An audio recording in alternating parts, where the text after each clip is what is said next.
印度维克兰特号航母于最近完成了海试，还没服役就向山东舰嚷嚷。印度海军参谋长卡拉姆比尔辛格称，印度要造第3艘航空母舰，以匹敌中国。但他的观点没有得到印度高层的支持，印度国防参谋长甚至反对他的计划。由于维克兰特号航母一再延期，印度似乎对建造航母失去了信心。据印度媒体报道，虽然印度维克兰特号航母搭载的舰载机数量和山东舰差不多，但维克兰特号航母装有巴拉克巴防空系统和无源相控阵雷达，而且印度拥有比山东舰更先进的燃气轮机推进系统。既然印美喜欢对比，那么我们也就来比较一下。山东舰搭载的是歼115，是重型战机，而印度航母搭载的则是米格29K 和 FA-18，是中型战机。美专家称，歼115具有后发优势，FA-18就是改造升级也无法超越，而印度搭载的米格29K 是一款落后的机型，和歼115相差太远。航母主要就是为了搭载舰载机，舰载机是航母战斗力的核心，印度在舰载机方面略逊一筹。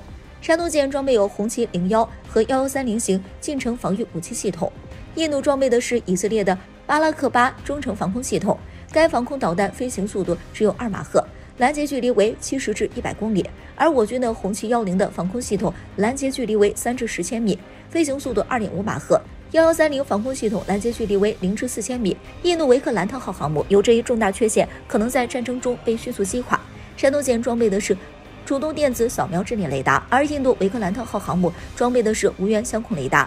孰优孰劣，目前一直有争议，但目前有源相控雷达仍是主流，无源相控雷达起步较晚，显得比较时尚。印度可能是为了赶时髦安装新设备，所以航母进度一拖再拖。话说以后进行升级不行吗？可能是实力不允许吧。至于动力方面，山东舰虽然装备的是气轮机，但动力方面并不比印度维克兰特号航母差，而印度装备了时髦的燃气轮机，质量还有待验证。动力方面要比山东号弱一些，并不是最时髦的就是最好的，可靠和性能更优秀才是更佳的选择。今后中国会运用国产的核反应堆装备新航母，印度是否会急眼？山东舰已经在南海服役，而印度的维克兰特号航母还在印度的小池塘里游泳。印度13年都没能建造好印度维克兰特号航母，山东舰仅用了5年时间。印度和中国比较显得是那么的可笑。有位比较理智的印度网民坦诚，没得比啊，中国航母能轻松击沉印度航母，甚至有印度人认为，印度人应该停止炒作，集中精力研发才是正确的。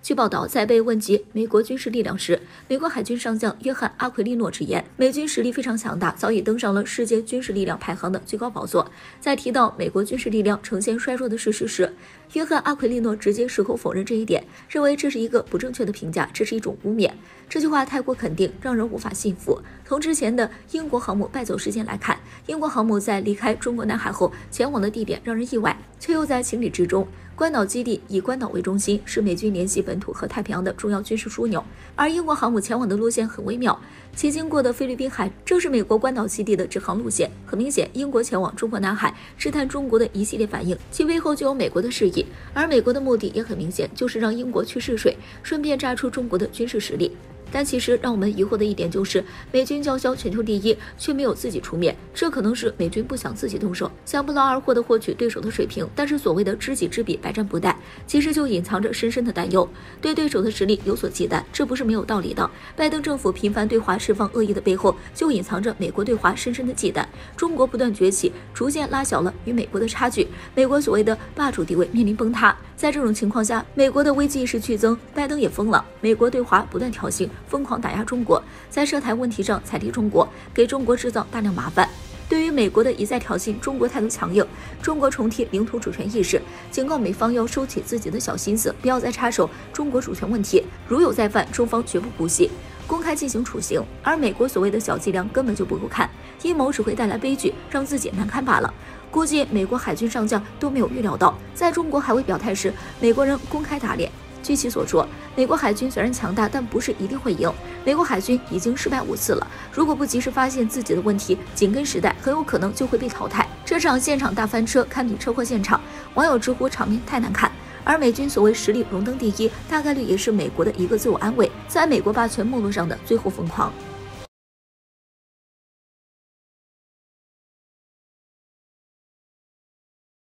美国可能宣布不首先使用核武，学中国吗？据日本媒体报道称，一群美国的前高官要求日本政党不要反对，美国可能会宣布不首先使用核武器的承诺。拜登也曾考虑过发表这一声明，但是被日本反对了。在信中说道，日本作为唯一尝过核武器威力的国家，也是废除核武器的坚定倡导者，如果阻止这一步，将是人类的悲剧。事实上，美国的核承诺从未有过官方声明，美国核承诺的推行也存在很多障碍。首先是盟友的压力，美国的大多数盟友是没有核武器的，他们认为美国的核承诺会削弱他们的核保护伞。大家一定想不到，日本也是反对美国的这一做法的。日本可是唯一遭受核武器轰炸的国家，美国削弱了核威慑，那么难道盟友不会离心离德？毕竟有些盟友不是没有发展核武器的能力，盟友的压力使得美国不会做出这一承诺。第二，美国有全世界最大的核武库，各种各样的核武器使人眼花缭乱，美国不可能放弃自己的核优势。虽然说美国的核威慑对于有核国家来说威力有限，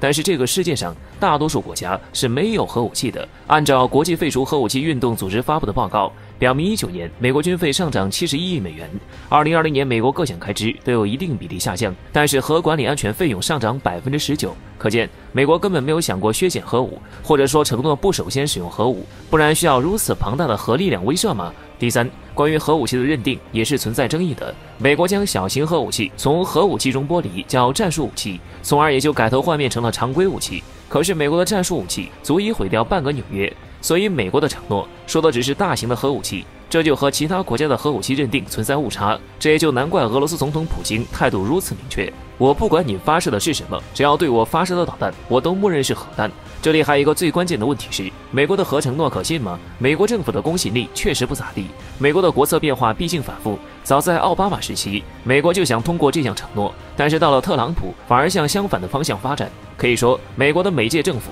都很有可能会推翻上一届政府里的法案，所以美国的承诺无法得到别国的信任。既然美国的承诺一没有公信力，二发布也困难重重，那么为什么拜登一定要有表态呢？随着美国不断挑衅中俄，美国最核心的是资本，资本可不喜欢风险，资本的世界里可没有美国，但是不能让自己遭受损失。美国的民间很多资本在反对美国政府搞的对抗，拜登其实是在给资本一些安慰，毕竟美国常规战第一，只不过是核战就可以掀桌子。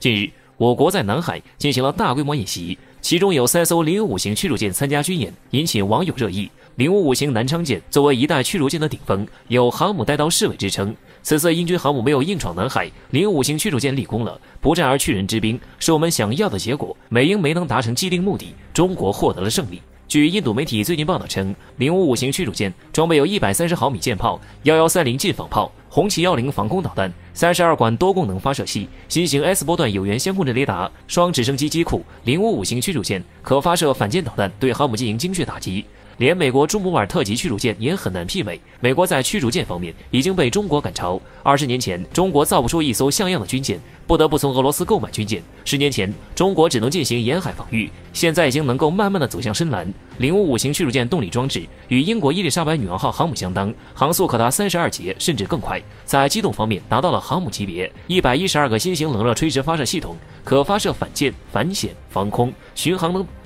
等导弹。英国的航母很难承受如此多的导弹。3艘055型驱逐舰有能力让伊丽莎白女王号沉没太平洋。此次055型驱逐舰在南海真正的威慑到英军航母，最终让其放弃一些不切实际的想法。英国航母因为染疫取消了日本和韩国的访问，多好的借口，正好给自己一个漂亮的台阶下。美国试图让他国冲锋，与中国发生冲突，但中国的军事实力会让他们冷静下来。难怪有国际军事观察人士评论，美国在世界上的许多领先力逐步被中国赶超。美国不能再拿出教师爷的姿态指点中国，也不能再拿一些落后的武器在中国面前耀武扬威。如果美国继续挑衅中国，对待美国军队的无礼，中国将教会美国如何做人。中国不再是好惹的，实力越来越令人敬畏。英国这个可笑的跟班正被美国欺骗，美国将对阿根廷进行军售，不知道英国的胸口有没有被美国重击。按照我国的建造计划，将有8艘055型列装海军，目前服役了有南昌舰、拉萨舰、大连舰、延安舰和鞍山舰将在近期服役，其余的遵义舰、无锡舰、咸阳舰